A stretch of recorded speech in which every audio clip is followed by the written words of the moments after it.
Okay, wonderful. Welcome back to another provision conversation. Jesse, thank you so much for being here. I super appreciate it. So I'm sure a lot of people already know who you are.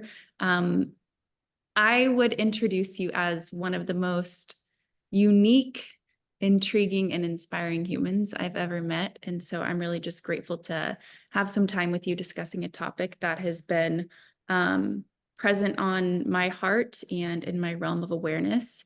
I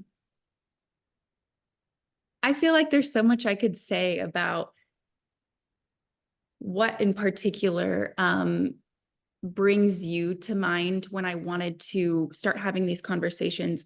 But what I will say is that when the initial thought popped up for me to start hosting these provision conversations, actually even before it was what it is right now, I kept sitting with a post you had written. It was about a month or so ago, and all I can remember in this moment is the first line was like that it was to women. But what really sat with me was the energetic exchange you offered in, and we'll go into this more, but into a world that to me feels very much like separated, and there's a lack of unification in even in the realm of masculine and feminine dynamics. And so it really hit me in a way that started to spin my brain and my thoughts on how do we bridge together something that has become even a little bit disassociated even in a teaching realm and in a world where the goal is unification. And so I bring that forward because you have just a really beautiful heart and intention in this world that I have connected to for years. And so I thank you for that. And that's what I wanted to share about you, and very grateful for you in that sense. And I would love for you to introduce yourself and share whatever is on your heart right now today, whatever is present. Thank you, Courtney. I appreciate the reflection, as they say, in the spiritual circles. And yeah, every time, we've connected and through, various entrepreneurial and, some finance stuff, but a lot underneath the surface has always been there's like these unspoken dialogues. It's like the soil that everybody's coming from, but doesn't always get explored. And I think that post that you're talking about, was that an essay? I think it was Yeah. it was called Rain. I remember that one. I got some interesting feedback on that one because there was almost overwhelmingly women that responded to that, and very, very few, if any, guys responded to it. And there was a tone of being seen. There's the overwhelming response was like, holy shit, like this is how I feel. And it was, I think, shocking or unexpected that a man would write that stuff. And I remember vividly when I wrote it, I'd had a couple of beers. I was sitting outside this coffee shop, and I was just feeling so much love for just the women that have been in my life, from my mom to my wife. I was married for 10 years, to relationships that I'd been in, to my sister, to clients, and just this incredible sea of just feminine power and beauty and energy and wildness and craziness. And like, who the fuck am I as a man to give, witness to that? But it just all started coming up. And I felt like there was things that were going unsaid, but were constantly being felt. And it was, yeah, it was cathartic. It felt like, honoring in a certain way. And I think that it speaks to, and a lot of what I think what you're doing with this series is really speaking to polarity, but like hardly anybody really knows what that means. I'm not claiming to know what it means. I just know when I'm feeling it, and I know when I'm not feeling it, not just in a relationship dynamic, but in a human dynamic. And I think it does tie into this larger conversation that everybody on the planet almost right now is having around equality. And there's this weird little sinister sort of, everybody's equal bullshit. Everybody's not equal. Is everybody unique? Yes. Are there similarities? Of course. But this collectivist sort of communist like urge, like everybody's got to be the same.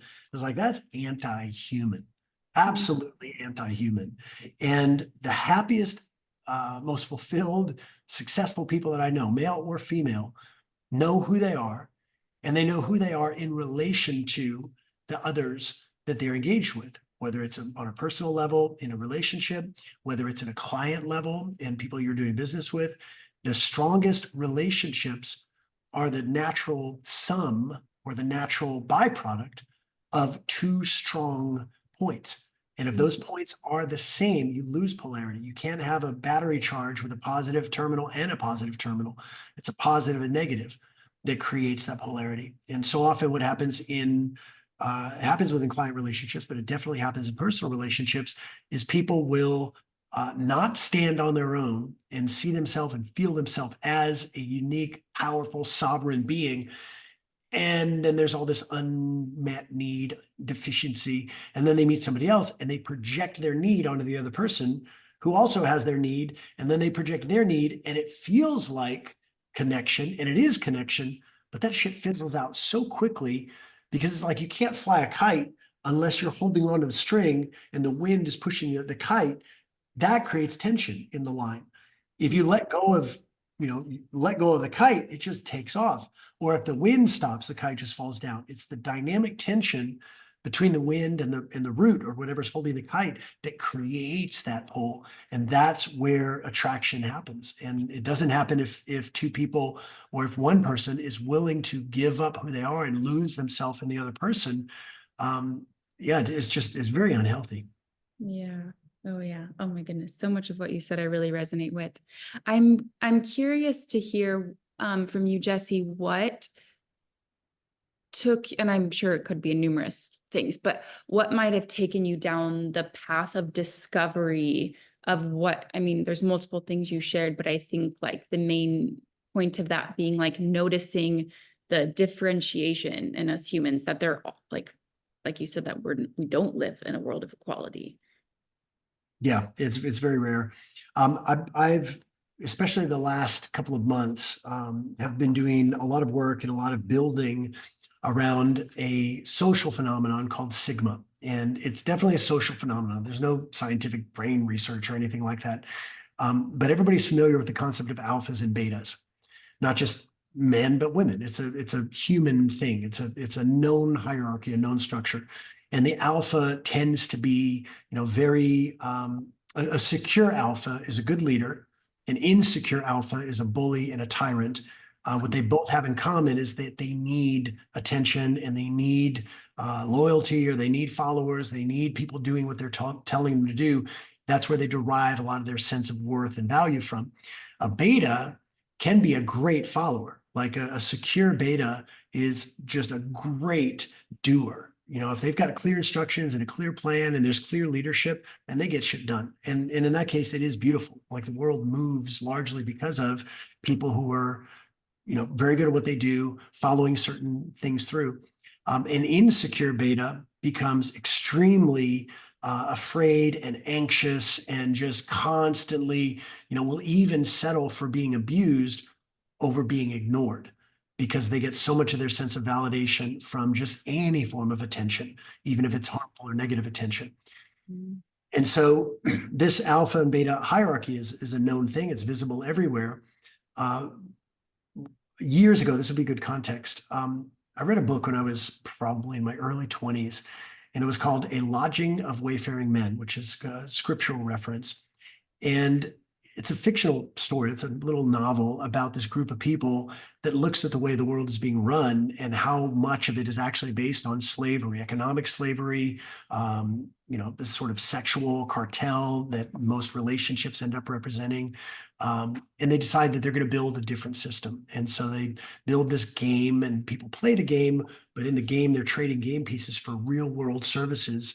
And it becomes like this whole shadow economy, and it's very cool, but they call the game Gamma. And the reason why they called it Gamma, and I read this in my early 20s, and I almost wept reading this book because it spoke to me so deeply. They did an experiment in this fictional book. They give this experiment where there's these mice and they're studying the mice for human, behavior traits. And they build this big giant environment. All these mice are in there.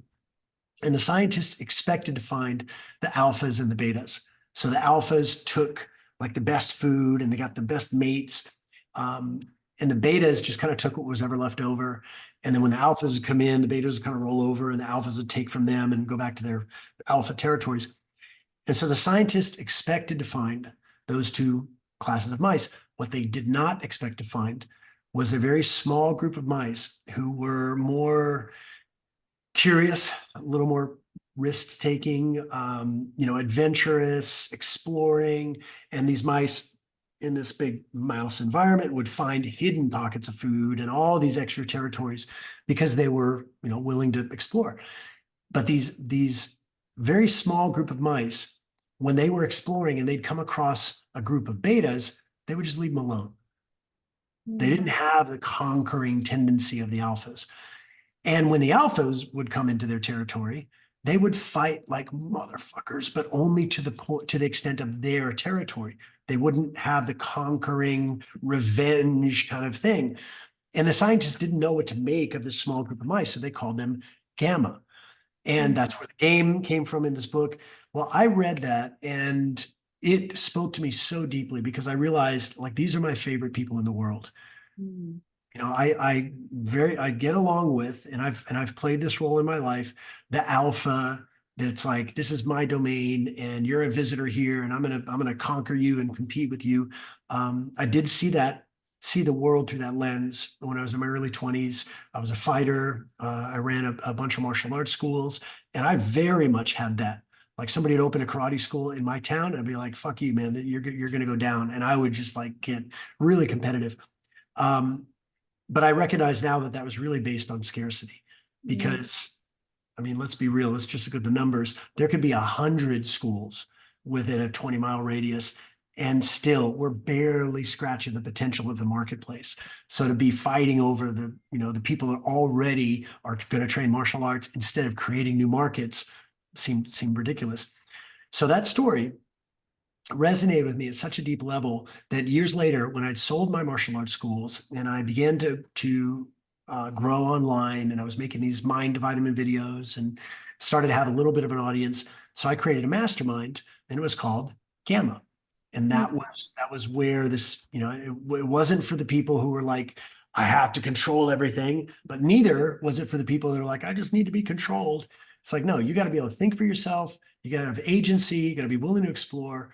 And this is like a community of lone wolves, which is almost an oxymoron, but it worked. It was such a fun ride. Years later, I had one of the guys who went through that sent me a video, and he's like, bro, this is literally what you were talking about. It's just taken on a different name now. So I look up this video, and it was all about this phenomenon of a Sigma male. And I'm watching this video, and I had all those same feelings come in. I was like, damn. And I get that, there's no scientific basis for this, which honestly, I don't care about, but I know it's really important for a lot of people. I don't really care if something's true. I just care if it's useful. And as long as it's useful, I'll use it until it's not useful anymore.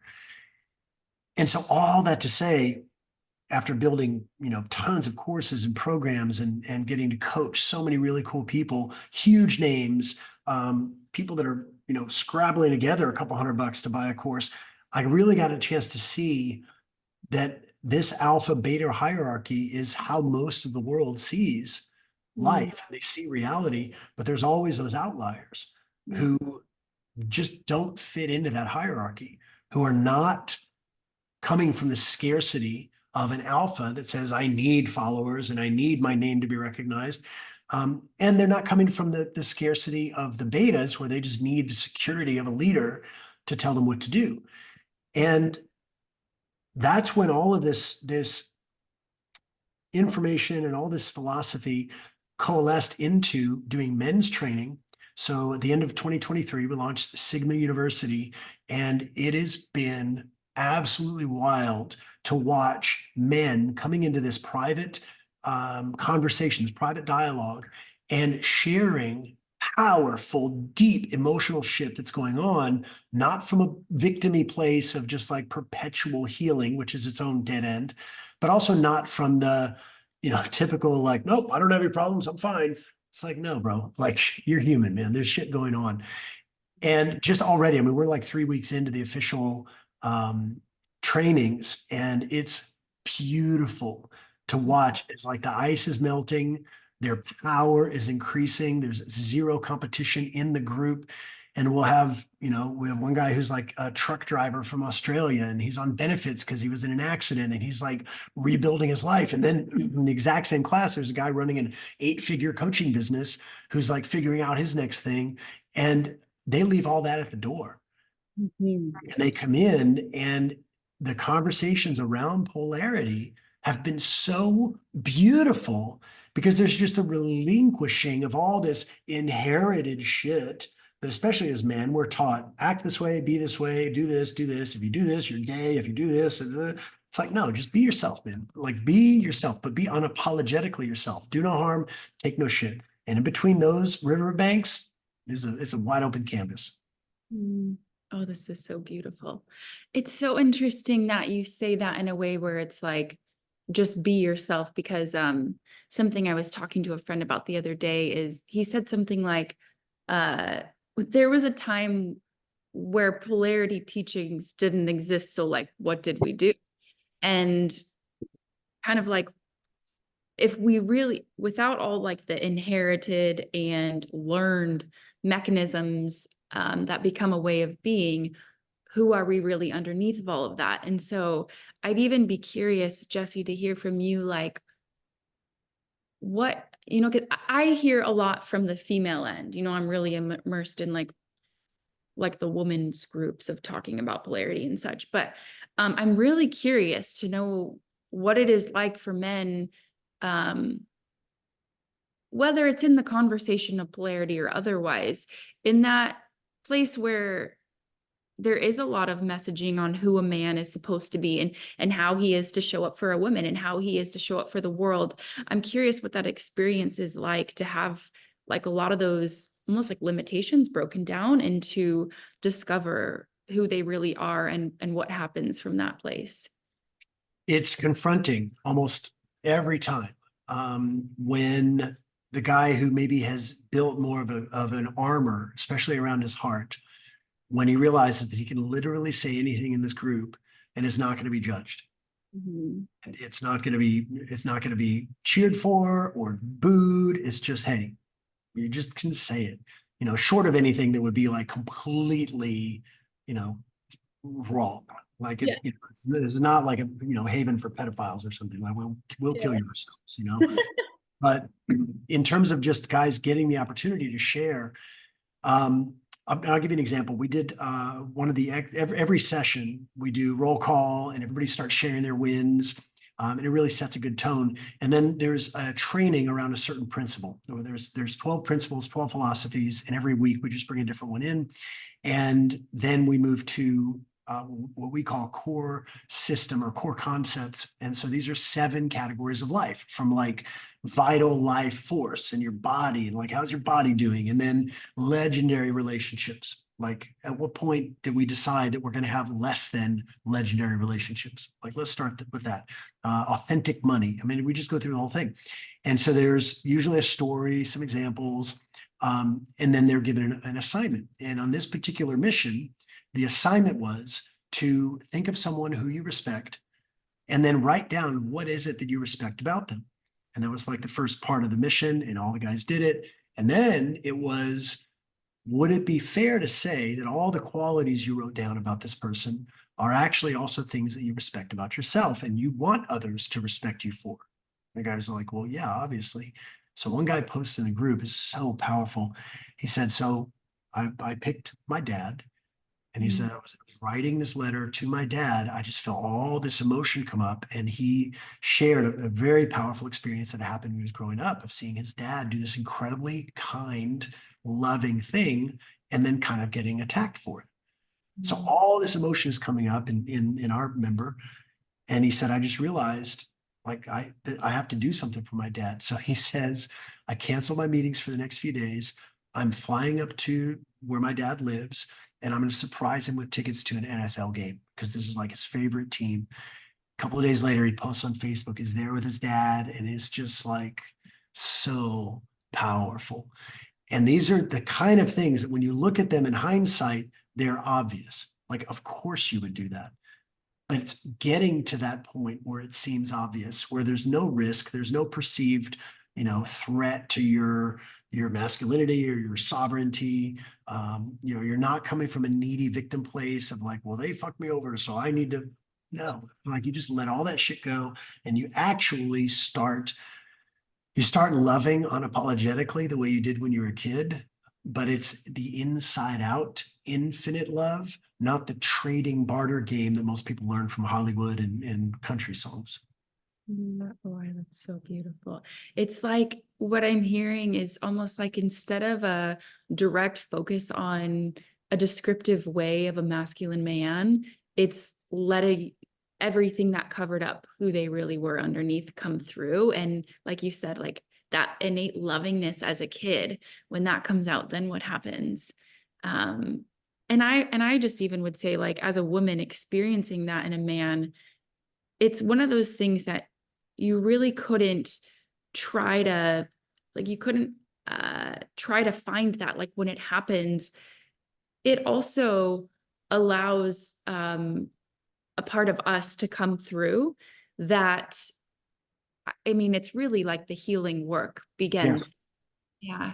Yeah. Well, it's so empowering when, and not to make this a whole plug for Sigma University, but one of the things that we do every session is, yes, we do this roll call and everybody shares their wins, and then we do this philosophy dialogue, and then we do one of the core concepts. So there's specific tactics and how to improve a certain part of your life. But then we do fight training on Zoom. And so these guys are like, hands are up, and they're learning these combinations and they're throwing these techniques, and it's intense. I mean, these guys are like sweating afterwards. Every single guy has said, hands down, like, this is the best. We make fun of masterminds. We're like, this is not a mastermind, but it's like, hands down, this is like the best mastermind because it's integrating all these things. And the reason I say that is because when a man learns, and all guys, women much more than guys, but for men, when a man learns that in order to be physically attractive and physically respected, even feared, he's got to have, big muscles, he's got to be, tall and strong and all these kind of things. So guys hit the gym, the ones that are proactive, they hit the gym, they get the big muscles, and then they wonder, why don't I feel attractive? Why don't people feel safe around me? It's because they still don't feel safe within themselves. And unless somebody, and this applies to men and women, but specifically for the guys in our group, when a man takes full responsibility to develop and to be responsible for and to control his capacity for violence, not just, that's not a mindset, it's a mindset and it's a skill set. As long as a man does not take full ownership of that capacity to be what we call in our group, we call it the ethical predator. Until he takes responsibility for that, no amount of money, no amount of muscles, no amount of, being funny, being popular, none of that is going to override the question deep inside the limbic system: is this person safe? Meaning, if shit hit the fan, does this guy know exactly what to do? And every female friend of mine, every lover, relationship partner that I've had, it's always been reflected back. The way that they feel when they're around a man who can handle a situation, even if that situation never happens, there's this unspoken, and women are much better at it, feeling it than men are. But you could just feel when you're around a guy who's got the courage, he's got the brains, and he's got the skill and the will, that if you were threatened, that he wouldn't think twice about acting to protect you. And that's why the guys who are trying to overcome or trying to compensate for that innate knowing that they don't know how to fight, they're trying to compensate with money and cars and muscles and social skills and all this kind of thing. But Like the body knows, the body just knows. And that is the number one thing that men must create, is a feeling of safety, which means they have to be able to control, we have to be able to control ourselves to protect others from our darkness and our energy and, the weirdness, but also the ability, if we need to protect others. And you can't buy that. Like, you can't learn it. You either develop it or you don't. And this has been very liberating for men and women to see this natural, beautiful, divine harmony. Like, if there were no women in the world, guys, we would kill each other like that. And we would end up just like eating our fingers, we're just like, there's nothing is more motivating than a happy woman. Nothing. Everything in this world that is even expands because of feminine happiness. And so Mm. men will do anything for a happy woman. We'll usually do a lot to avoid an unhappy woman. And so this is why this unapologetic ownership of these roles isn't like, it's who we are. Like, so you don't have to like get there. It's who you are. And if I would encourage any guy to do anything, it's just like learn to fight. Like like 90% of the neuroses that you develop in your mind, comparisons, not enough, that goes away. You go do some rounds on the bag, you go spar with somebody, you feel restored. You feel immediately restored because you're being much more of who and what you're built to be. Oh, it's so interesting to hear you go there, because with this conversation of provision, that I'm really just curious about to hear from men, like how they experience that. And I hadn't intellectually thought about it in the way you just said it, but as you're sharing and I'm like contemplating through, different experiences in my life around men, and it's actually so true. Just through my memory and knowing what it feels like, and the difference between being around a man who, might look really strong, but has developed kind of, as you were saying, like gym skills Mhm.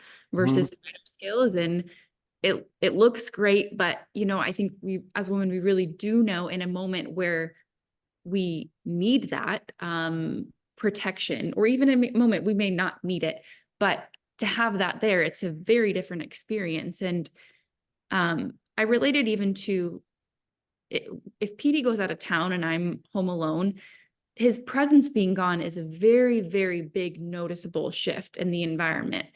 So I've kind of said that at its most basic level, provision is presence, Mm. but it feels like what you've taken it to, like in a masculine and in a man sense, that it comes down to them coming back to their core roots of who they are, with that ability to protect their people, their loved ones. Like, a man builds his kingdom, but he doesn't just build it, he then sustains it and carries it out, like creates a legacy that goes beyond him. Very, very well said. And yeah, there's a lot within there. I think especially with this modern spirituality, and that's a huge blanket term, but there are a lot of men who have learned that if they are sensitive and soft spoken and calm and quiet, that women will open up to them. Hmm. And if a guy's healthy, and if he's let's say he's straight, he's healthy, any woman who he starts engaging with, his brain is going to ask the question constantly, are we going to fuck? Like, that's caveman speak. That's what's going on in every healthy straight man. And um, I think it's similar for gay guys. I'm not gay. I have friends that are gay, but just keeping it to the the normal conversation. So these guys have learned that being soft and sensitive and spiritual, that women will open up to them. What they don't know is that she's opening up because she feels safe initially, because he's not giving off the bedroom vibe. Mm. That doesn't mean it's not there for him, or even for her. But here's where it absolutely runs aground and creates so much disharmony. The guy thinks and again, these are generalizations, but I've seen them play out enough to bet on them every time. The guy who thinks he's being peaceful, who thinks that he's creating this safe space. There's even, a very popular term now, safe space. The guy who thinks he's creating a safe space by being softer and calmer and perhaps a little bit, more in his feminine energy, is only attractive in the beginning because it's such a contrast to what so many women have experienced of being around the dude who only is after that one thing and everything he's doing is to try and get that. So when she encounters a guy who doesn't seem to have that same energy, she will open up and she will feel initially safe. But it runs off the rails because in order for, I'll keep it to men for now, in order for a man to truly be peaceful within himself, he has to be consciously choosing to be peaceful. And one can only choose peace if he's also able, with equal speed, equal efficiency, to choose violence. And the man who is not skilled in violence doesn't have the choice to wield violence. He might get angry. He might get scared. He might have the will to protect someone or to protect himself, but will falls apart the moment an altercation actually occurs. It's like crossing your fingers and hoping the hurricane doesn't blow your house away. Like you'll find out, do you have the structural integrity to protect your ass or not? And so if a guy doesn't have the skill and the will to choose violence, then he doesn't have the ability to actually choose peacefulness, which means when he's acting peaceful, he's actually not peaceful. He is merely harmless. And while that might feel like a breath of fresh air, especially when a woman's experienced conflict, abuse, narcissism, all this other shit, and now she experiences a guy who actually feels softer. Initially, it feels like relief until she realizes this guy couldn't kick ass to save his life or protect hers. And then she'll lose attraction for him because she knows innately she's not safe, and she will often go right back to the bad boy who, even though he's, abusive and disrespectful, at least at a primal level, she knows that he'll be able to throw down. Yeah. And this is another interesting topic of the safe space. And I think it's more common now than I mean, in my short time on earth, have seen the ease and initially, as you spoke to, of women going to these safer spaces with men, especially after a more risky experience with a man, only to find out that what she's really craving, that the deepest place within her that she may not be accessing initially, is going to go unmet. But, and there's something that I will say, and I talk about this a lot in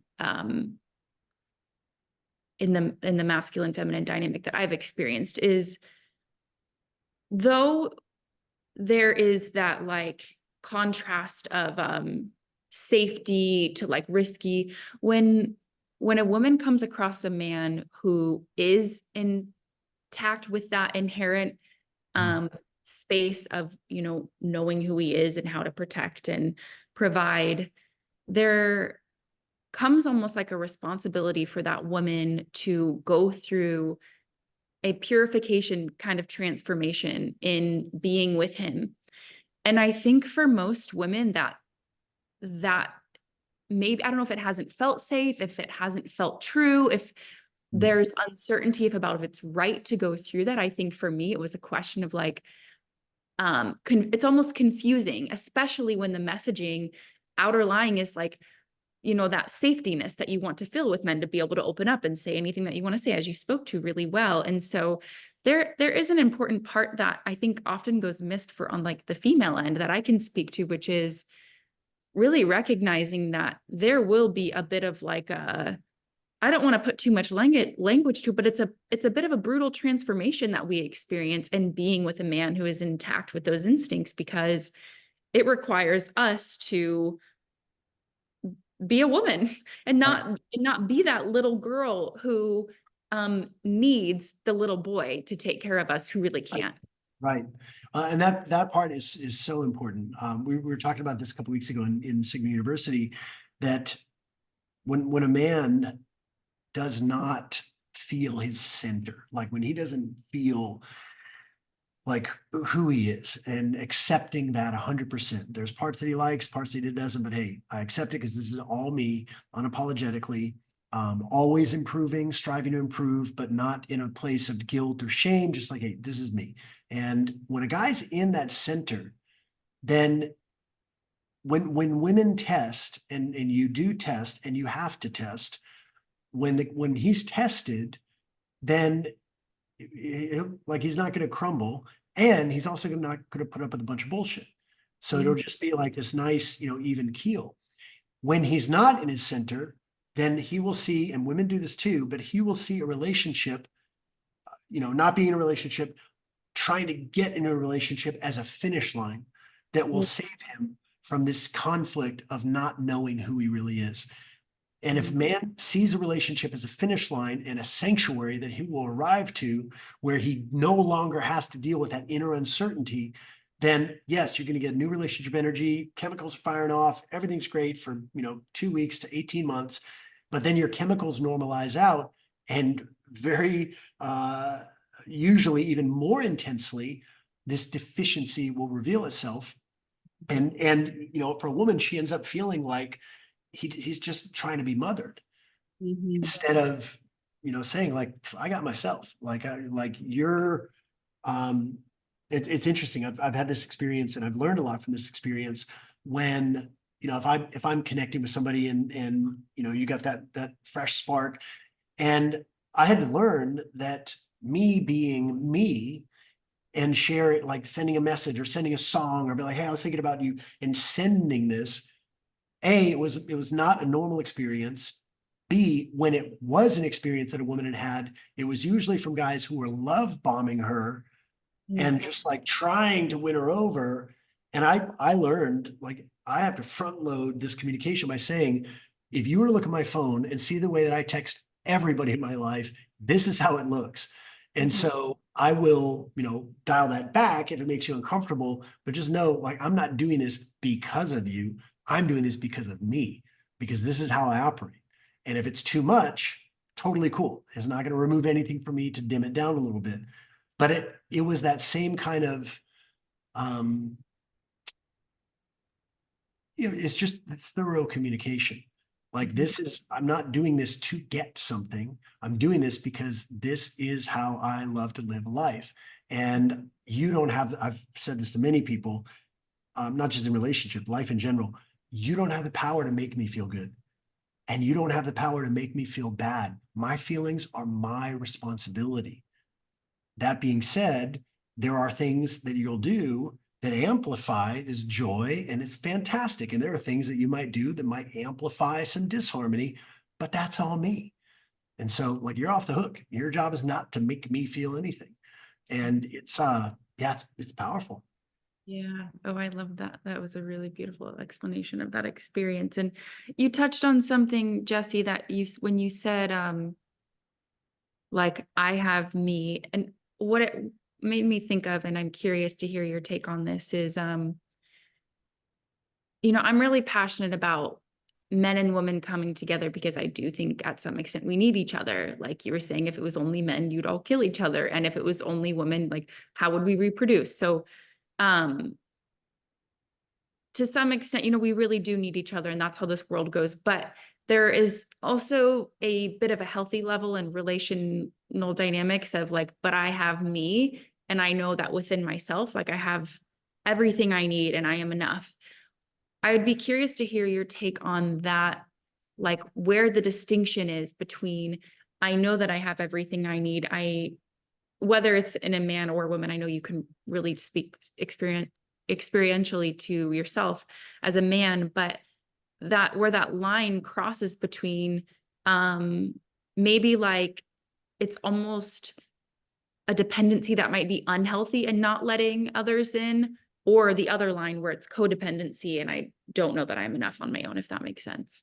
Yeah, yeah. Well, and I think this is the big risk or the perceived risk in relationships is that by opening ourselves more and more and more and more and more, if someone's experience of being completely emotionally vulnerable and completely, as much as they can, being completely just open, if their only experience of that is in relationship, then if that person goes away, the vacuum is awful. Like this is what all the heartbreak songs are about. This is what Shakespeare wrote about. And until I experienced that, I didn't think it was, I thought all these people were being dramatic. Yeah. I was like, oh, come on, man, it's a country song, get over it. But then I experienced it. I was like, oh God, this is awful. And it just didn't make sense. It was like this cosmic, awful prank. You know, it's like, how can two people who feel so connected, but it's like the souls are intertwined, but the humans just can't play together. And it was awful. Like I would literally like, I just want to fast forward, not in a dark way, but like I really am curious about like end of my life, looking back, will this make sense? Because it makes no sense to me right now. And as time passed and inquiry and healing and thinking it through, I realized that what I had done was open myself so much that it felt like my heart had found a home. But it wasn't in the other person. It was what I was seeing in myself through her that was opened up.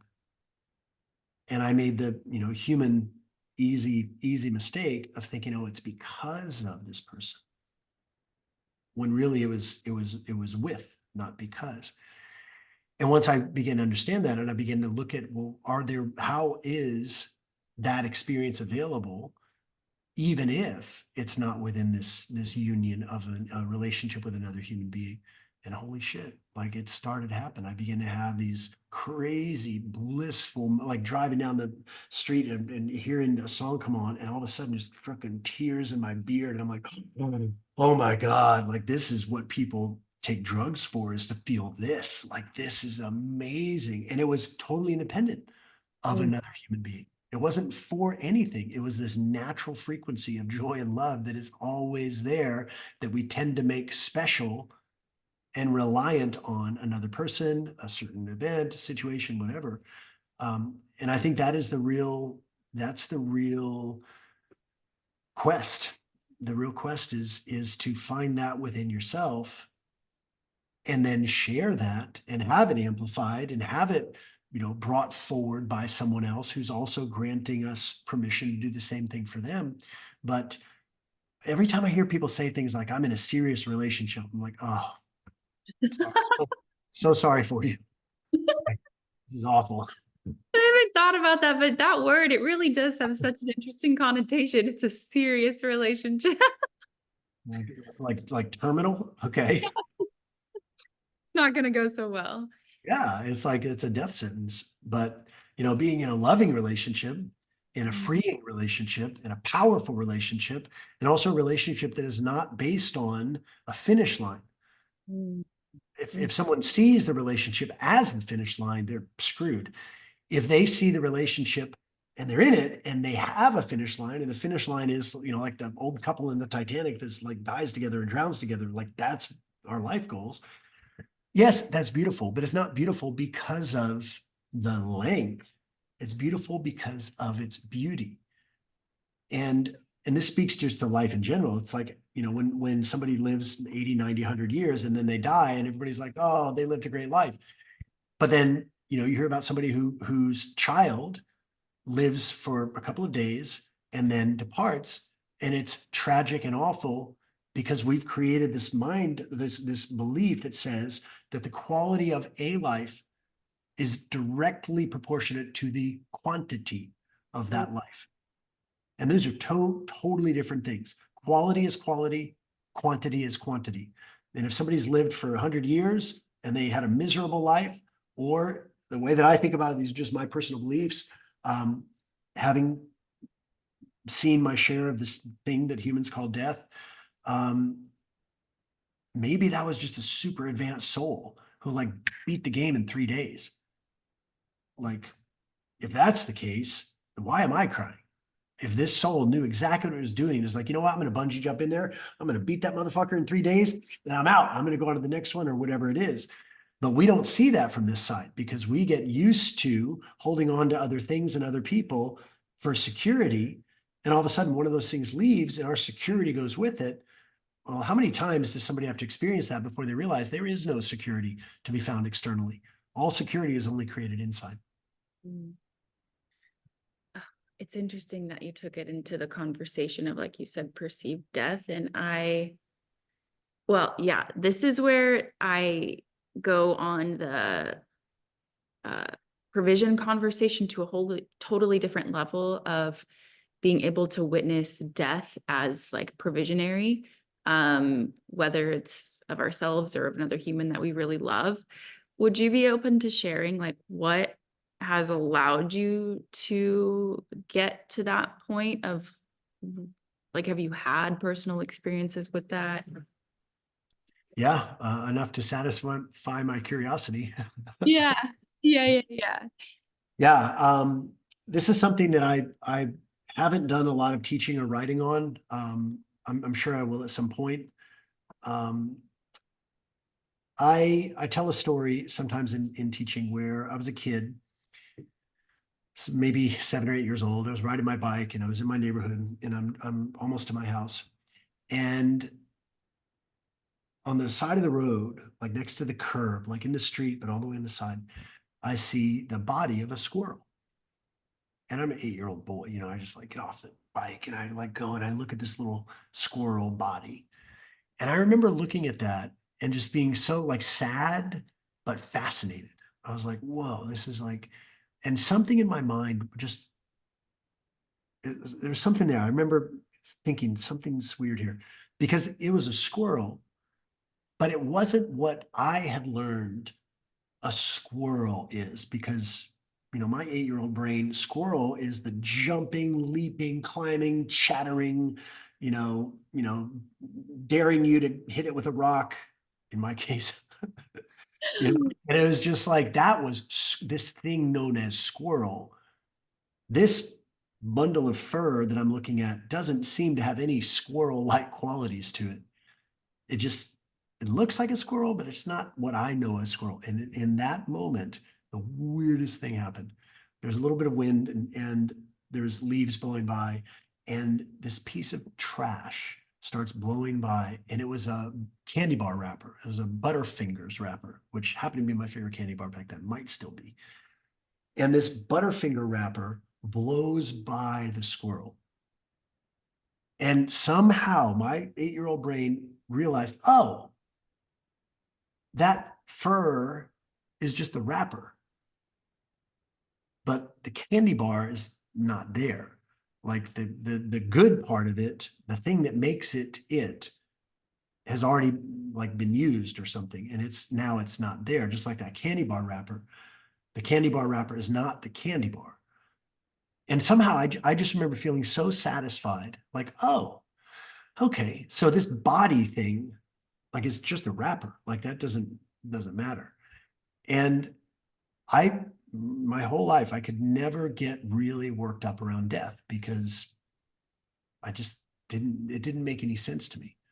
And then years later, I was probably 21 years old. I had an experience of being in a fight. I was in these no holds barred, no rules fights, no gloves, no time limit, no weight limit. So it's just like guys get in there and just beat each other up.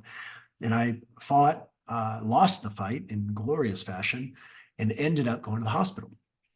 And I'm in the hospital, and the doctor's doing X-ray, and I had a collapsed lung, and I had been eaten up, like it was gnarly. And I'm laying there in the hospital bed, and I'm like trying to figure out my life here. How am I doing? Because I just had this awful experience. And the answer that I get back is, I'm fine. And I'm like, well, how can I just got my ass kicked, but I'm fine? Like, who's the me that got his ass kicked, and who's the me that's fine? And all of a sudden, I began to realize as I'm looking up at the lights in the hospital room, oh, the body is like the light bulb, and it's illuminated with this light. And then when the light is turned off, the bulb goes dark, like that squirrel. It was just the bulb. The bulb was dark. And I began to realize that night in the hospital that I have a body, but I'm not my body. Mhm. And while I have this body, as long as I'm aware of it, there's this life energy that's going through it. Scientists know nothing about it, this life energy, other than the dead ones don't have it and the live ones do. That is the extent of scientific understanding of life force. And I began to realize how much of my fears, human fears, were completely irrational because so many of them were based on, expectations and status and ego and all this kind of stuff. But I just realized that nothing ever happens to that energy. Right now, I'm experiencing myself in this body and in this day and this life. But I had enough later in my life, I had enough experiences of disassociating from my body, seeing, not even seeing, like feeling and experiencing the the rest of, or more of the rest of what's there. And so much of that is limited by this life experience, which is in its own way beautiful because we have access to it all the time.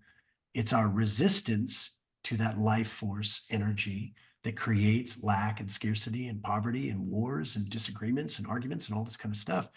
That when you're living, in your words, in a place of provision, that life force energy, the same thing that makes your heart beat, is literally trying to bring you everything that you need. And it's only our belief that that doesn't exist, or the belief that it has to be earned, that keeps us away from it. So we end up in this, basically everybody's living on airplane mode. They're only able to play with the files that are, on their phone. And when you take airplane mode off and you've got access to cosmic Google and you start getting ideas and you just run with those ideas, and it's like your intuition becomes tactical. And next thing you know, you just do the thing because it's the right thing and you don't need to justify or explain it to anybody. And then you meet somebody who's got the same idea. And the next thing you know, you start a business. And next thing you know, you have an offer. Next thing you know, I mean, it's fucking insane.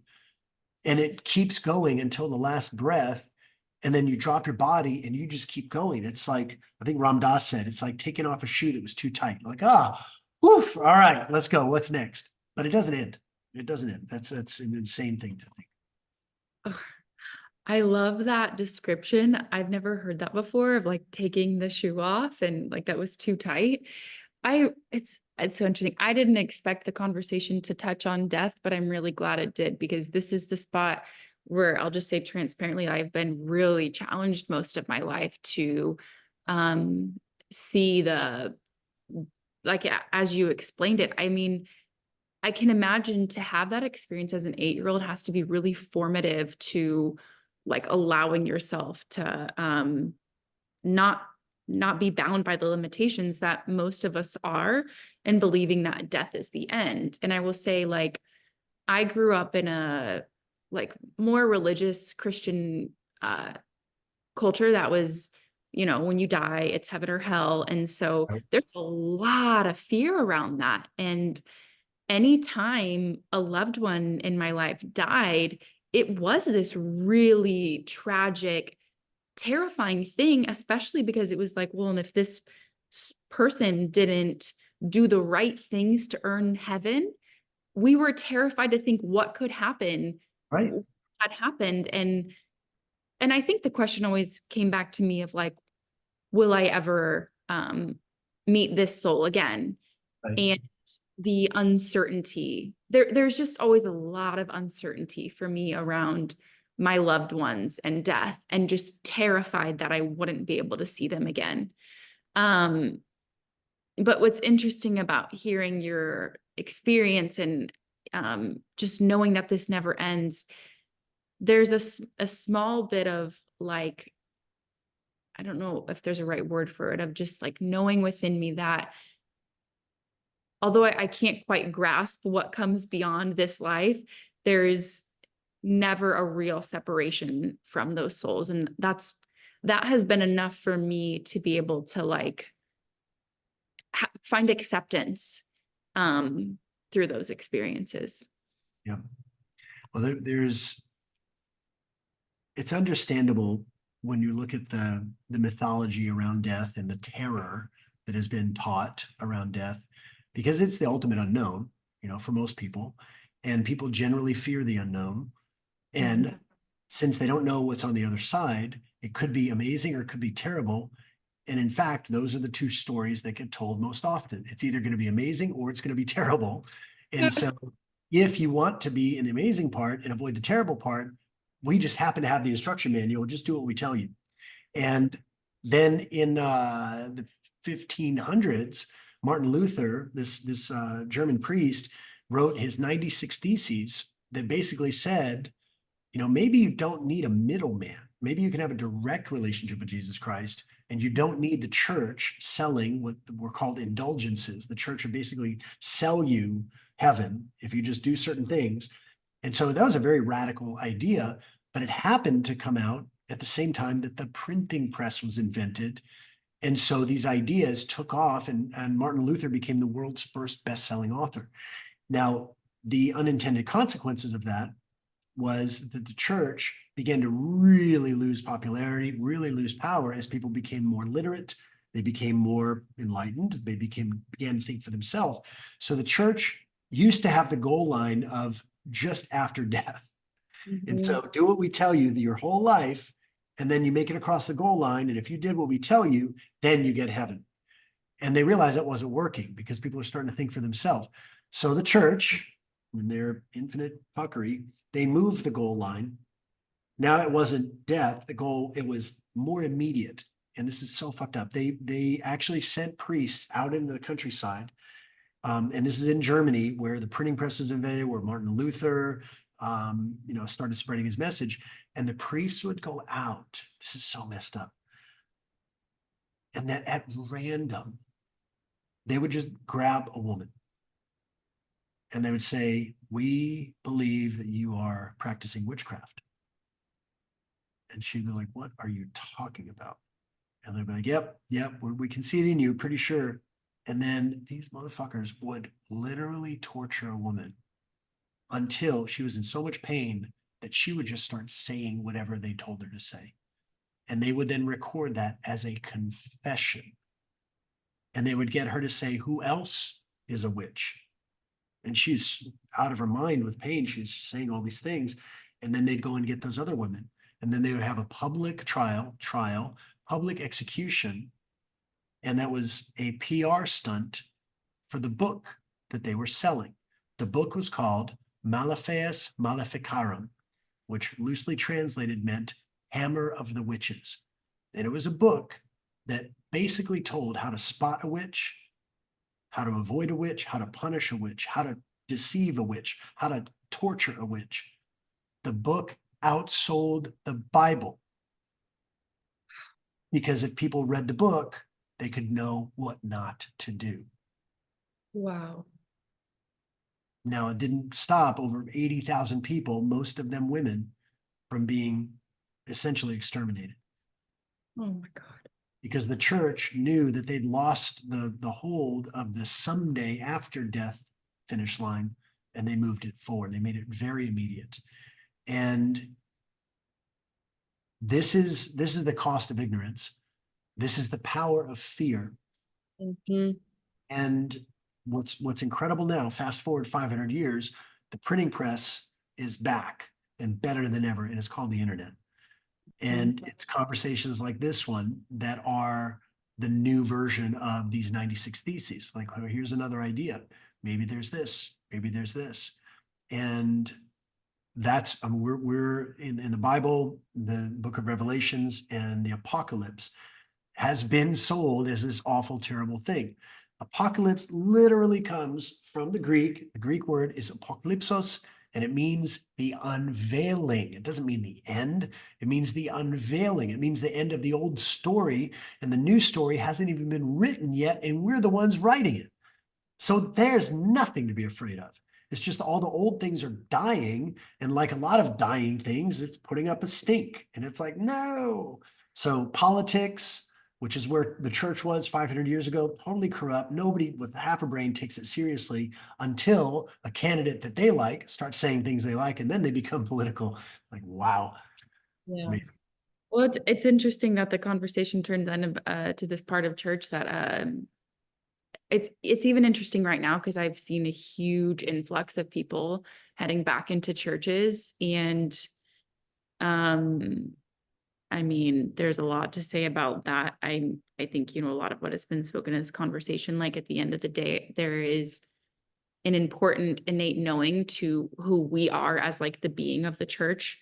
Um, where, the longer I spent looking outside of myself to a pulpit and like almost like a pedestal is the way I've seen it. Um, to give me what I need, the further I go down that line of consciousness of fear. And when you were sharing that story, and it's so interesting, I've never heard that of the witches and the witchcraft. I am curious if you think that like that story then kind of like bled into the realm of consciousness that has been fed through churches. Because once that's done, no matter how long ago it's been, um, I mean, what I can imagine is that that line of consciousness just carries through in different form, in different language, in different actions, etc. Very, very much so. And especially in the United States, which borrowed its educational system from Germany, um, kindergarten, garden of children, make them all the same, like pretty interesting. And so this is a cool little historical thing, but it speaks exactly to what you're talking about, that the same trickle down effect of centralized control, a small group of people controlling everybody else and getting better and better and better and better at doing it. So you've got the tools of psychological manipulation are getting better. The minds of most people are getting weaker. And so you've just got like more and more leverage. It's like you really got a lot of momentum going. You don't have to wrestle the steering wheel. You can just kind of like touch the rudder and it goes wherever you want to go. But people can never fully forget who they are as long as they've got a brain and a heart and intuition and gut. They're never going to be able to be convinced. So they got to be constantly programmed. And let's see, this is a good place. In 1933, the United States went off the gold standard and started the fiat system. And that's a simplification, but basically started printing money, and there was no longer backed by actual monetary value, gold and silver. In that same year, the United States started, for every child that was born, started creating these certificates. And so when the child is born, it has the name of the child on the certificate, but it's in all caps. And I know you've gone deep with this just by proximity. Yeah. It's So like that. yeah, yeah. So anyway, these certificates, they are a security. They're a trust, and then they get traded. And they get traded on all sorts of markets. And every time they're traded, they become, there's inflation and interest, and become more valuable. But it also creates the idea that the holder, or the one who is the surety for that trust, is doing business as that trust. And since the trust has your name on it, any offer, any contract, any fine, any bill that gets put against that trust, most people think that's against them. And Mm. so, when somebody gets pulled over by a police officer and the cop says, "Do you know why I pulled you over?" Most people don't translate in their mind that the cop probably doesn't really know what's going on. And they say, "Oh, I was speeding." Sounds good to me. Yes, you were. Let's go. But the trust, the corporation, does have to abide by the corporate policies. But if you take steps to remove that contract and to just be yourself, like be a natural living man or woman, then all those things don't apply to you anymore. And because if there's no victim, there's no crime. This is such a radical thing for most people to even wrap their mind around, because they're so conditioned to think that they are a citizen, that you are, there's a social contract, which is an oxymoron if I've ever heard one, or sovereign citizen, which is another oxymoron. It's like, which are you, sovereign or citizen? Like, Can be pick one. both. Yeah. So anyway, I just use that example because more and more people are beginning to realize this, all these illegal contracts that they are a part of that they never knew. And even if they become aware of it, it's so much of a psychological leap for most people to own the fact that they can't be owned, Mm. that it's too much. Like their brain breaks and they're just like, oh, I'll just go make more money and pay taxes. Or, well, God bless our military. They're out there fighting for us. Are they? Are they Yeah. fighting for oil companies? Like, I don't know. I don't know. But the idea of living peacefully in harmony with all these systems while being your own being is so strange for most people that it just their brain breaks and they're just like, just go back to what feels comfortable, and then they binge watch Netflix or whatever else. But this has always been happening. It's always going to be happening. 2020, we saw a master class in manipulation and peer pressure, and it's just going to keep happening. So that's why conversations like this are so important. Whether you agree or disagree, if it makes you think and question what you are so convicted about, that I also see a lot of people going back to church and rekindling their original faith that they were born into, but doing it on their terms. And I think that churches do serve a great purpose of community and connection. Um, I think they might all go out of business tomorrow, and they are businesses. Um, I think they would all go out of business tomorrow if there was like some really passionate preachers who said, see this book?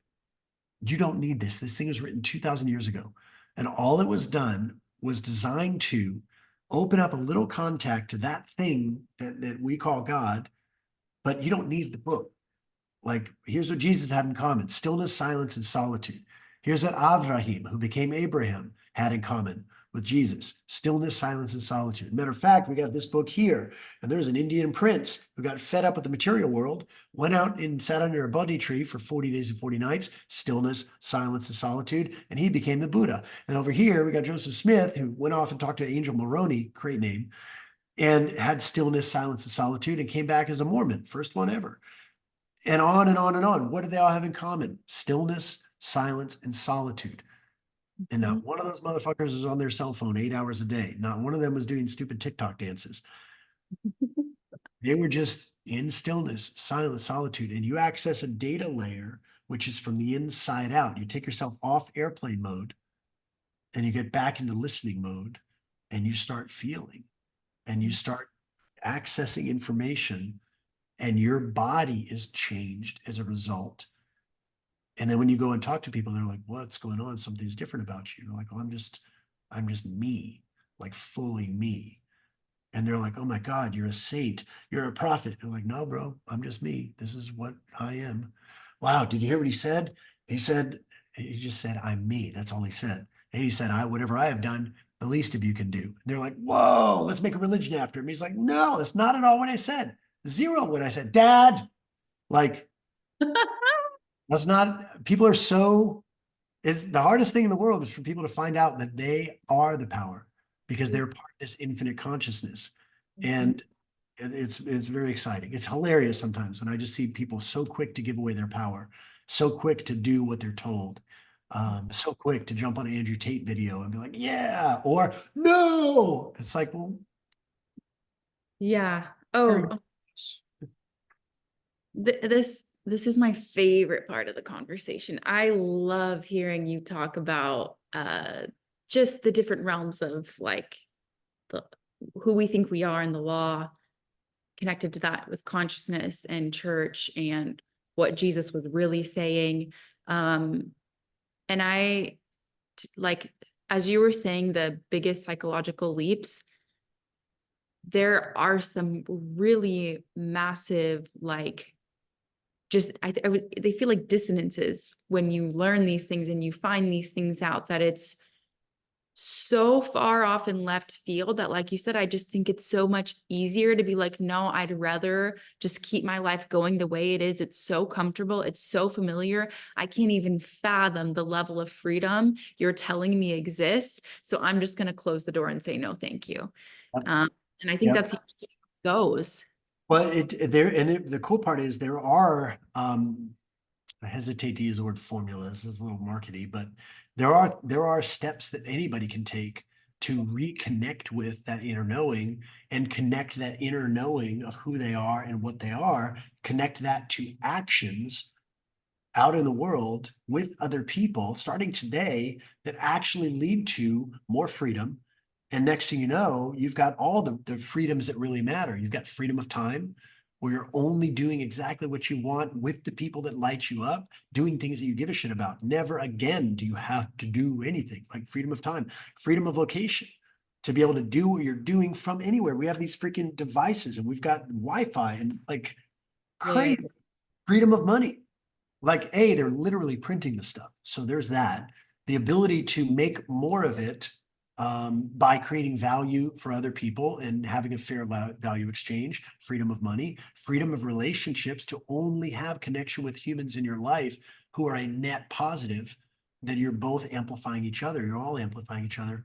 And freedom of purpose, like to have freedom to be who and what you are, knowing that the natural byproducts of who and what you are enriching everything around you and coming back and symbiotically enriching you. There are steps that anybody can take. All it requires a little bit of courage and a little bit of creativity, and those make you feel more alive anyway. And maybe we can get into some of those. Okay. Would you be, are you interested in sharing some of those steps? What Yeah. you were talking about, I'm curious because this conversation being on provision, and I don't think provision is not money. Money is money, but I think that there is something very potent in the conversation around like, what are the steps that we can start taking to create that freedom that we consistently think is outside of ourselves. Yep. Yeah, this is so good. I'll start with this. There is one of the illusions that happens, and I think it just happens as part of our going from infinite intelligence, knowing it all, being it all, one with God, and then you become a baby. And it's like you still know it, like you still know it all. You're still super connected. Kids just have that something. Kids just know. And then over time, usually in the first 4 or 5 years, it's like the fog starts to settle in. It's like you get like gauze over your light. And a lot of this happens through conditioning and programming. A lot of it happens in school. But it's just part of your soul's quest, part of your soul's journey. And so one of the things that people learn is that you have to earn love, and you have to earn worthiness, and you have to earn deservedness, and you have to earn enoughness, both being enough and having enough. And a maxim that I have found useful is that there are no lies in nature, and everything in nature operates, in perfect harmony. And even the things that seem like they're not working, well, zoom out over a long enough timeline and you'll see perfection, like absolute perfection. And so everything that exists in nature has an inherent purpose in its existence. And nothing in nature, except for humans, externalizes the fulfillment of its purpose to be a future date. Meaning, the sun just exists. And as a result of the sun existing, it shines heat and light and has this gravity. And as a byproduct of a tiny part of that light and heat hitting this place that we call Earth, there's this effect called photosynthesis. And as a byproduct of photosynthesis, there are plants and there are animals, and the plants eat carbon out of the atmosphere like it's food for them. And then they breathe out oxygen. And then as a result, we have life on this planet. But I'm pretty sure the sun is not, well, first of all, how does the sun even wake up? Like, that's weird. Like, what do you set your alarm clock to if you're the sun? You're like 5 minutes after me rise, it's like, doesn't make sense. But if the sun had a human ego and was like, had a quota, like, all right, I gotta feed the earth today, and then I'll be good at being the sun. It's like, there's a very human way of seeing things. Mhm. So the sun is oblivious probably to the earth. And if the earth ceased to exist today, it's not like the sun would recapture those photons that it was feeding the earth with. It would be oblivious because the light just radiates because the sun exists. And so purpose is synonymous with function. Function automatically creates all these byproduct outcomes. And humans are the only thing within nature that have reversed it to Mm. become if this, then that. If I accomplish this, then I'll be, have, do, etc.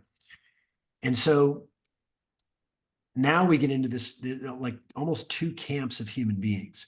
You have the hustle and grind crowd, like the suffer, suffer, suffer, suffer, so that someday you'll be happy, safe, secure, whatever. And then you have people on the other end of the equation who are like, just peace and love, man. Just be in the moment, just be flow and just, whatever feels right, man. And usually these people are woke and broke. And these people are like striving and suffering. Yeah. And these people are kind of happy and fun to be around, but they always need to crash on your couch. And these people are just like going, going, going, racking up the dollars, can't sit still for a moment because they would literally unravel. Like they are fed by action. And I've always found myself at home in each of these camps, Mhm. uh, partly because of fighting and training. And I understood that you can really only be peaceful if you're fluent in violence. You can only really relax if you're capable in the arts of production. Um, but I began to realize that these suffering, struggling, like striving people would start to chill out when we hang out, and they would start to be curious about meditation, and because they perceived me as being very materially successful. And then that's not a very douchey to say, but it is what it is. Then the people who are like woke and broke also wanted to hang out because they saw me as being like very chill and very calm and very peaceful, but they could also tell like that I knew how to, make money and teach offers and stuff like that. And I began to think, you guys are the same. You're just the woke and broke people have some weird hang up around money where they just haven't valued themselves. And these people are scared of silence and they're scared of stillness. And and I realize total generalization, but when people in either one of these camps begin to learn from the other side, then Mm. these people become a lot more chill. They start to have the best creative ideas of their life. They become way more efficient, super productive. And these people become more productive while bringing their chill. And you start to see millionaires created through meditation. And you start to have millionaires over here who start to practice meditation. And it's just this great equalizer. So, what does that have to do with somebody's purpose? You can't not be what you are. Every human being has a unique energetic signature. It's their own hyper logical, like it's translogical. It's beyond logic. There's just a knowing of who and what you are. An oak tree creates acorns. A pecan tree creates pecans. A pecan tree doesn't need to go to Pecan Academy to learn how to create pecans. It just creates pecans. And this can be controversial or not, but a pecan tree doesn't decide one day that, you know what, I really am supposed to be an oak tree. I think I just need to go to the arborist. Yeah. Can you just make me an oak tree, please? 'Cause I think that's actually what I'm supposed to be. Um, and I get it. Like humans are amazing, and whatever a human wants to do, fucking go for it. Like it's your reality. You make it however you want. I don't think the soul makes a mistake. So I think if a soul is in a body, like that's the body that it chose. But then from there, humans get to do whatever humans want to do, which is cool, actually. So where people get into into struggles, excuse me, is by ignoring that inner signal of who and what they are here to be, getting hooked into society's expectations of, you should be here by this age and here by this age and here by this age. And for women, oh my God, it's like by the time you're 25, you're already supposed to have like 3 kids, your biological clock is ticking and all this kind of stuff. And it's incredible. Like it's so much pressure. What about living your life in the Mm. way that makes sense to you? And I've coached a lot of people through this one particular part. It's like, well, my parents expect this and this and this and this, and they put all this pressure on me. And I'm scared to leave school and go backpack around Europe for until I don't feel like it anymore. I'm scared because I'm going to let my parents down. My parents really want me to be a doctor, lawyer, butcher, baker, candlestick maker because that's what our family does. And I don't want to do that, but I'm scared of letting them down. And we've usually reversed that in a single phrase. Do your parents love you? Regardless of how they show it, do they love you? Yes. Did your parents raise you to be strong, independent, focused, to think for yourself? In most cases, yes, especially parents that have a lot of pressure. This is what you're going to do. Okay, so if your parents love you, and if they raised you to be strong, independent, free-willed, to think for yourself, what greater way to honor your parents than to be strong, independent, free-willed, and think for yourself? In fact, it would actually be an insult to your parents not to do that. Mhm. And so at some point, you just have to decide how much longer are you going to screw your parents over from having the child they always wanted, Mm. unless you decide to be your own person. Mhm. And I've seen at this point now probably hundreds of people who have come to that realization that I am my own being and I came from them or I came through them, but I'm in a world that they didn't grow up in. I'm in a reality where so much more is known, and the hunger to grow and the curiosity of like, what's today going to hold Mm. is the tremendous. I mean, that's the ultimate way to honor your recent ancestors, you know, is by living your life. Mhm. And so that sort of acceptance of, you know, that everybody has a purpose, it's unique to you. When you're in your purpose, you you always feel a sense of timelessness. Like time just kind of disappears because there's nothing else you're supposed to be doing except the thing you're being right now. So you lose urgency. Mm. Um, you have a high level of, insane high levels of creative flow. Like you get ideas that just come one after the other after the other. There's a total absence of fear. There's a presence of intense energy, like endless energy, like you could just go forever. Mm. Um, and there's an increase in synchronicities, coincidences. Um, I'll leave it at that. But those qualities are indicators of purpose. That Mhm. when somebody's in those, and there are a few more, but those are the main ones, when somebody's in those experiences, they are being what they are born to be. And inevitably, and it doesn't take very long, but when people tap back into that self-authorized way of living, and they are authoring their life, and they're seeing their life through the eyes of an author, author eyes, to the eyes of an author that you're seeing every day as a blank page. What do I want to write? Who do I want to be? What do I want to see? What do I want to create? And they get out of the addiction to struggle that is remarkably unmagical. I got to make it happen. No, you don't have to make it happen. It's trying to happen. Stop fucking with it. Let it happen. The ideas will come, the words will come. You know exactly what to do. When you're in that space, the universe will outperform you like 50 to 1. Mhm. This is where all the scientific, you know, addicts, they're like, but where's the data? I'm like, well, if data is important to you, and I get it, then look back retroactively over the last year of your life. What are the main things you're thinking about all the time? And they're like, money, success. I'm like, are you thinking about money or are you thinking about how you don't have enough? Well, Mm. good point.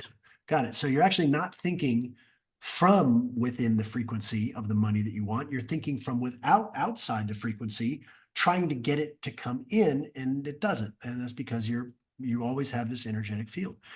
So try this for 30 days. I'll tell people, start each day with a list of everything that you already have that you like. And it Mhm. could be the fact that, hey, I got 10 fingers. This is pretty radical. It could be the fact that you have Wi-Fi connection. And these are things that, especially the super achievers, they don't like to do this because they feel like it slows them down. I'm like, well, just do it. Make a list of 30 things that you have that you're pleased with.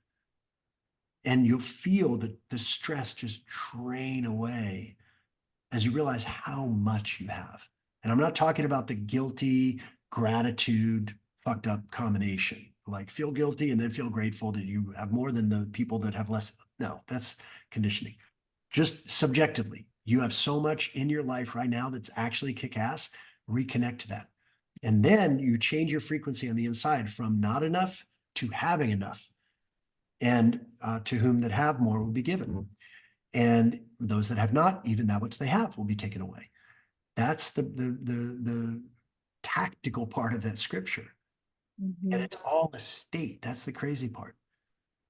And when people are doing goal setting, visualizing, vision boarding, whatever, they put down the stuff that they want. And sometimes you can get in a really nice state when you're thinking about the things that you want because you're focused on it. Unbroken focus creates this frequency feeling, and you feel like it's real. And then they disengage from that journaling session, visualizing, vision boarding. They disengage and they go back to their life and they notice the lack of the thing and they leave that state. And a state is a very interesting thing. If like these, beautiful Sigma University swag that I ordered, I put my home address because that's where I am. So this stuff is shipping from Arizona, I think, and it ships to the state that I'm in, which is Texas. Imagine the retarded approach of typing in what I want. I would like a sweatshirt and a hoodie, please. And typing in the state that I'm in, Texas. And the moment I hit buy, I leave the state and I'm up in some other state. And the shit arrives to the state that I was in when I ordered it, except I'm not there anymore. And I'm over here going, where's my shit? Yeah. Yeah. Like, how does that make any sense? Stay in the state you're in when you ordered it, and it has to come to you.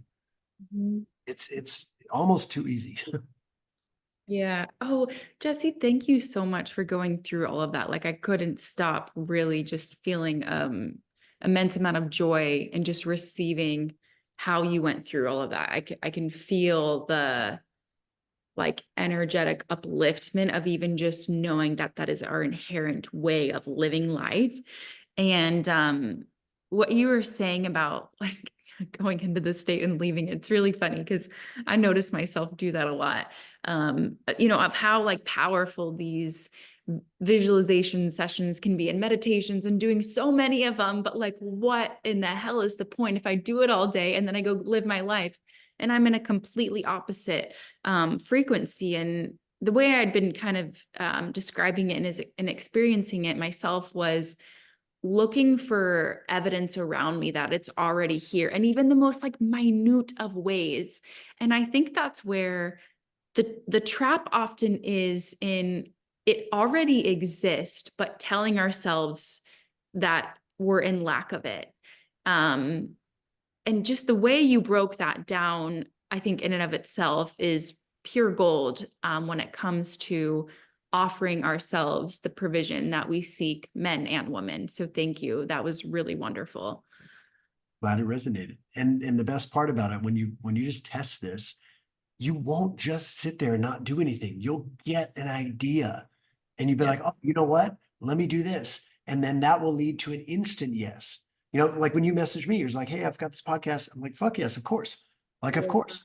Like, why wouldn't I? And if it wasn't, I wouldn't have even seen the message. You wouldn't have sent it, or I would have seen it and be like, no, I'm not going to do it. Love you, but not going to do it. And it wouldn't have been a big deal. But when it's right, it's right. And the only thing that can happen is what's in the best interest, or rather the most cohesive vibration of everybody involved. And this is why bullies and victims always match up, because they're in perfect harmony with each other. Those who are seeking and hungry and want to learn are going to somehow attract, receive, be drawn to messages like this. And there would be people who are going to listen to this podcast who would be like, damn, Courtney's onto some different shit. I'm going to subscribe. I'm going to listen, or however you propagate it. There would be people who listen to this and go, damn, that Jesse guy seems like he's totally insane. I don't ever want to have anything to do with him again. Great. And that will help them to know more clearly what they do want. And so they'll go follow Jay Shetty. But the idea of having at least some new ideas to go, interesting, let me go more in this direction. And imagine if you would have censored yourself and made up some story that would have prevented you from sending the message. And imagine if I would have had, something else going on instead of like, oh yeah, fuck, that would be awesome. Like, I know it's going to be a great conversation. I have no idea what we're going to get into today, but how can it be other than awesome? Because you're surrendered to your purpose. I'm surrendered to my purpose, and poof, what will be, will be. And it was really, this was an experience of elicitation from the people listening. So if you're watching, listen to this right now, you created this. Your hunger, your desire, your curiosity literally pulled that through the fucking ether out back to you. And that's why I had so much appreciation for conversations like this, for dialogues like this, because without this shit happening, I'm just sitting here. I'm just like, do. Yep, Yeah. I know it. I know all this stuff. That's cool. But like, how does it come to life? Engagement. It's like, I have so much appreciation for that because without this, my purpose is inactive. So it's a perfect team. Yeah, actually, and you know what, that kind of brings back to that part of the conversation where it was like, we need each other. And I'm glad you made mention of what you were just sharing around even this conversation, because funny enough, after I had read your post that I had mentioned at the beginning of this conversation, right after I had read it, I wrote down, I need to talk to Jesse about something in regards to this post. And I didn't know what it was yet. And it wasn't until like 3 weeks later, I was on a walk and I was like, I think I want to start doing interviews. And I don't really know what they're going to be, but I'm going to start doing interviews. And then it was like a day later that I was like, you know what? I think I want to I have a series of writings right now that I haven't done anything with yet that are called Masculine Provision. And it's like a 10-part series. And I was like, I want to turn the series into conversations with men. And then I was like, okay, and here's some of the men I want to reach out to, which is how, that came about. And So good. yeah, it really Like a is. live, that's a live example, like what we were just talking about. You had the feeling, the call, and it was my senses, and I might be off on this, but I don't think so, that it just bloomed inside of you until the expression of it was easier than holding it back. Yeah. Yeah. There was no have to get to, there's no like, oh, I got to make this happen. It's like, no, like you're on the fucking ski, run, and you're like, it's harder to stop than it is to just keep going. And that's an indicator of purpose. Like you're 100% of your purpose and you're just following it. And who knows what this can become? It will become whatever it's supposed to be, like any relationship. There's the, one and two, and the relationship is the two are breathing for a third body. I don't know who to credit that with, but yeah, it's like, this is why this time in life is so exciting, because you have billions of people going, wait, what? And they're just like, wait, I hate the term waking up, but they're like waking up. They're starting to go, oh shit, there's so much more than I thought. And they're realizing all the old stories are not quite as relevant as they used to be. And there aren't any new stories. There's a lot of loud voices, and those become very charismatic and dramatic. And so people get hooked into that. But at any point, anyone, and you're a great example of this, you start writing your story, and when it's got that pure, vibrant, fertile energy, then it goes out into the world, and those that are supposed to hear it will, and those that aren't won't even be aware of it. And it's beautiful. Oh, I love that. Yeah. And one last thing I want to say that on, it reminds me of, you had posted something, this probably was months ago. It was about like as a kid, your favorite day was Saturday. Do you remember this? And like, Endless. yeah, and I actually think about it all the time now. I'll be like in the morning, getting out of bed and stuff, and I'll be like, what's the endless Saturday that I want to create today? So thank you for that, because it has really stuck with me, and I take it with me like as an intention often. I'll have to somehow put that. I'll have to go back and find that so others can read it and put it in the description. Because I think it gives a really beautiful, like, encompassing of what we're speaking to here around getting to have that every single day, like new, exciting adventure where you just kind of don't know what's going to happen. Experience. So Or you don't know how it's going to happen, but you're already in the feeling of it. And so it just happens. There was, I don't know, this may be out of context, but I'm going to go with it. This, the masculine need to provide, is just like, just always, for a healthy dude, that just feels good. And there's a woman that I was connecting with, am connected with, and she was like, yeah, I need to get some shoes for this, trip that I'm going on. I was like, awesome, let's go on a mission. So we ended up on a mission and we're like at this mall. And I was like, I already know what's going to happen because I know me. She had no idea what was going to happen. And we're going through the mall. We're at Neiman Marcus and she saw these badass boots. And I recognized the brand. I'm like, this is not a casual pair of boots. Like, this is fucking power boots. And it was like, I don't even remember, it was Louboutin or something. And I knew what was going to happen. She was going to try them on. She's going to look at the price tag and go, I really want it. And I already know what's going to happen. Like, this is going to be like fucking Christmas. This is going to be awesome. Yeah. Because the joy of providing is something that I'm at peace with. And I was very unhealthy with it for a long time. Now I'm at peace with it because I am blessed and I do have resources. And what brings me more joy than giving to some fucking charity is seeing somebody who has something that they want that is meaningful to them and making it happen with no strings attached. Like, I could never see that person again. And sometimes it's a gift that they don't even know who gave. And the joy that comes from that and the state that that creates is like, you can't give it away fast enough. The shit just comes back so fast. So she looked at the boots. She was like, oh my God, these are amazing. Then sure enough, she saw the price tag and she was like, and I was like, it's done. I said, those are made for you. She was like, are you serious? I said, no. Serious? No, no, no. Playful? Absolutely. Serious? No. Do I mean it? Yes. She's like, are you sure? I said, I'm always sure. Yes, it's happening. She was like, and the sales lady was like, yay, commission. Yeah. And it was fucking amazing just to do that. And to her credit, to graciously receive in the spirit that it was a gift. It's not a barter. It's not an exchange. It's not a do this, then none of that.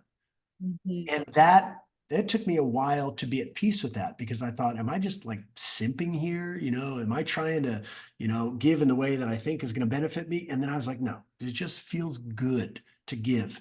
And it's not just about money. That happens with energy. It happens with friendship. It happens with your invitation to do this conversation. This is the flow of life, and it only fucks us up when we resist it.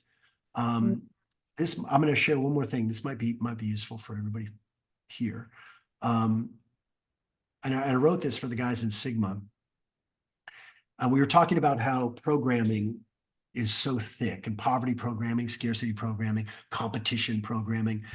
And a lot of that programming happens when we're kids. And when you look at kids' messaging, it's very rhythmic.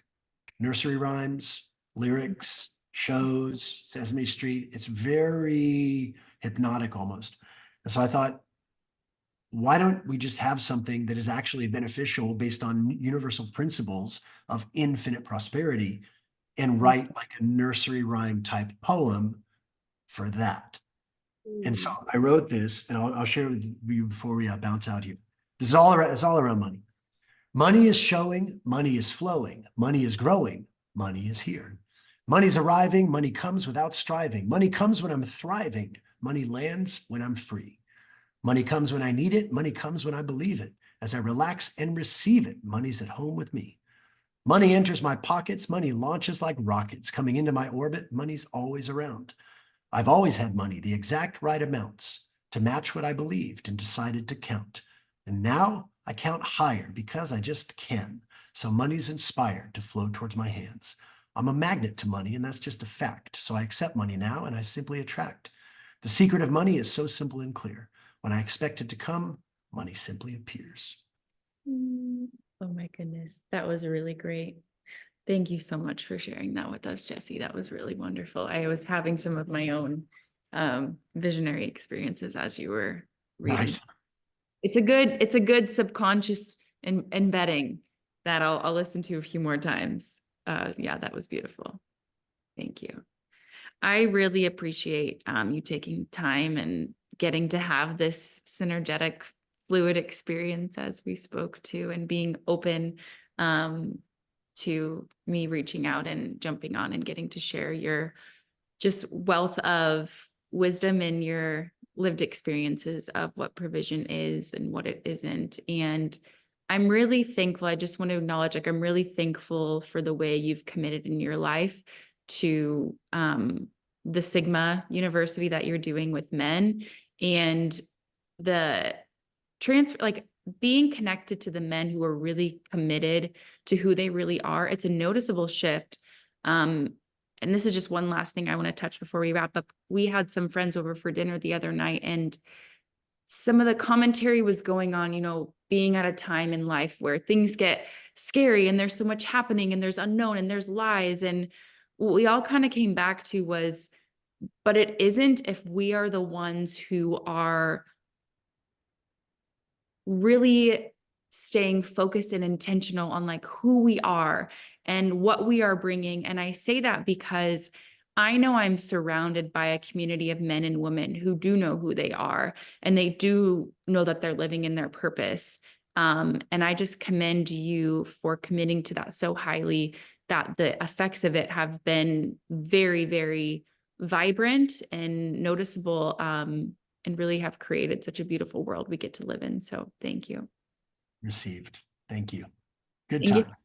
for joining, Jesse. Is there places that people can find out more about Sigma University? Was there somewhere I can leave in the channel?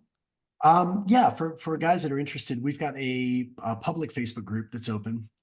We're doing this very organically. Like, I'm not running ads. We don't have a website. It's like, hey, if you know, you know. And there's things that are happening inside that public group. We only do an open enrollment a couple of times a year. So depending on when somebody's listening to this, but they can get into the Facebook group. There's tons of stuff that's already in there that is not being shared publicly.